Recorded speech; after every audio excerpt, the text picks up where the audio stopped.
السلام علیکم ینگ غزالینس، نیکسٹ ایپیسوڈ آف ینگ غزالین کے ساتھ ڈاکٹر تاسم صلاح الدین میں حاضر ہوں۔ آج ہم جس چیز پہ بات کر رہے ہیں وہ پچھلی ویڈیو کے بعد کنٹینیوٹی ہی ہے۔ ہم نے پچھلی ویڈیو میں بات کی تھی کہ آپ کی نیت، حضور اللہ تعالیٰ کا حکم اور نبی پاک صلی اللہ علیہ وسلم کی سنت، یہ تین چیزیں شرطیں اگر آپ پوری کرتے ہیں تو آپ اپنی لائف کو عبادت میں ٹرن کر سکتے ہیں۔ اب ہم کرنٹ سینیریو پہ آ جاتے ہیں، تھوڑی سی بات یہ دیکھتے ہیں۔ آج کل مسلم امہ ایک بہت مشکل وقت سے گزر رہی ہے، اس لیے کہ ہم اس وقت ملٹیپل فرنٹس پہ جو ہے وہ بیسیکلی آپ یہ کہہ سکتے ہیں کہ زوال کا شکار ہیں۔ چاہے ہم اسپریچول فرنٹ کو دیکھ لیں، سوشل فرنٹ کو دیکھ لیں، پولیٹیکلی دیکھ لیں، اکنامکلی دیکھ لیں، ہم کہیں پہ بھی سٹینڈ نہیں کر رہے۔ ہم مسلمان زوال کا شکار ہیں، زوال پذیر ہیں ہم لوگ۔ کیوں ہیں؟ ٹھیک ہے،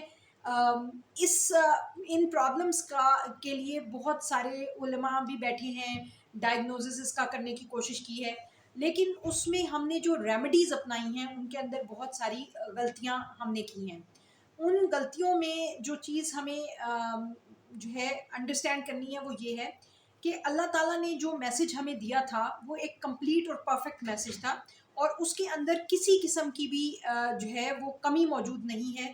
وہ میسج اتنا اسپیشل تھا کہ آج سے 1450 سال پہلے بھی مسلمانوں کو اٹھا کے دنیا کے حکمران کنورٹ کر دیا، اور عام بدو تھے، ٹھیک ہے۔ اگر وہ اس میسج کو یوز کرتے ہوئے دنیا میں حکومت کر سکتے ہیں تو ہم کیوں نہیں کر رہے؟ ہمارے پاس بھی وہی قرآن ہے، وہی میسج ہے، وہی ساری چیزیں ہیں، ہم ایسا کیوں نہیں کر رہے ہیں؟ اس کی وجہ یہ ہے کہ تمام انسٹیٹیوشنز جو ہیں وہ ہمارے انسٹیٹیوشنز جن کے تھرو ہم اپلیکیشنز کر رہے ہیں، فار ایگزامپل میں یہ کہتی ہوں کہ پاکستان کی بات کر لیتے ہیں، کیونکہ میں ایک پاکستانی ہوں تو پاکستان کی بات کر لیتے ہیں۔ ہمارا بینکنگ سسٹم سودی نظام ہے، ہمارا تعلیم کا نظام دیکھ لیں، سیکولر بیس تعلیم ہے۔ اپنے لیگل سسٹم کو دیکھ لیں، یہ جو آپ کا لا ہے وہ سارا کا سارا برٹش کا دیا ہوا ہے، ہمارے پاس اسلامک لا کی کوئی شکل ایگزسٹ نہیں کرتی۔ ہیلتھ سسٹم کو اٹھا کے دیکھ لیں، جہاں اسلام آپ کو تعلیم اور صحت جیسی انسانی ضروریات کو بیچنے سے سرے سے منع کرتا ہے، مطلب ان دا سینس کہ یہ ہمارے پاس یہ کانسیپٹ ہی نہیں ہے کہ آپ تعلیم بیچیں گے یا آپ صحت بیچیں گے، آپ کسی کی بیماری کو مطلب اس پہ آپ بزنس کر سکتے ہیں، پیسہ کما سکتے ہیں۔ دیز آر ہینیس آئیڈیاز جو کہ اگر آپ ریلیجس ویلیوز کو اٹھا کر دیکھیں تو ہے۔ اب میں جو بات کر رہی ہوں یہ ایک بہت بڑی بات ہے، اس کے لیے پورے کے پورے جو ہے وہ کانسیپٹ آف اسلام اصل میں کیا ہے ہم سمجھ نہیں پائے، جس کی وجہ سے ہم یہاں کھڑے ہیں۔ تو ہمیں اس کو کرنے کی ضرورت ہے۔ آج دین اسلام کو جس اسٹرگل کا سامنا ہے اس کی وجہ یہی ہے کہ ہم آل پوائنٹ آف ویو سے ان ساری چیزوں کو انڈرسٹینڈ کرنے کے لیے تیار نہیں ہیں۔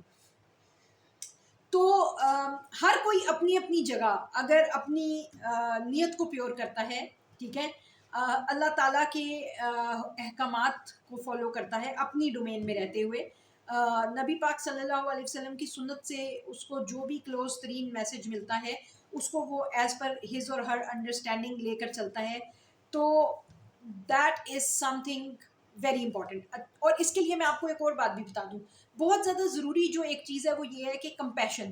ہم مسلمانوں کو ایک دوسرے کے لیے کمپیشن ہونا، ایک دوسرے کا احساس ہونا، محبت ہونا، یہ بہت ضروری ہے، اور یہ ہمارے اندر سے ختم ہو گئی ہے۔ اور میں یہ بات اس لیے آپ کو یہ کہہ رہی ہوں کیونکہ بینگ این اکانومسٹ ہم یہ پڑھاتے ہیں، ہم جب اکنامکس پڑھاتے ہیں نا تو اس میں ہم 10 پرنسپلز آف اکنامکس پڑھاتے ہیں، 10 بیسک پرنسپلز آف اکنامکس، جس میں سے پہلا پرنسپل جو ہم پڑھاتے ہیں لوگوں کو وہ ہم یہ پڑھاتے ہیں کہ ہیومن بینگز آر ریشنل۔ یہ ریشنلٹی کا ایک آئیڈیا ہے۔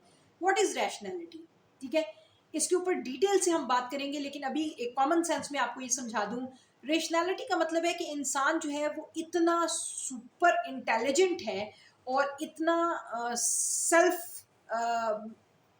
مطلب انڈرسٹینڈنگ ہے کہ وہ اپنے تمام تر پریشانیاں، اپنی تمام تر مسائل کو حل کر سکتا ہے، اپنی ضروریات کو جانتا ہے اور اپنے بارے میں بیسٹ فیصلہ کر سکتا ہے، ٹھیک ہے۔ اور self interest should be the prime interest.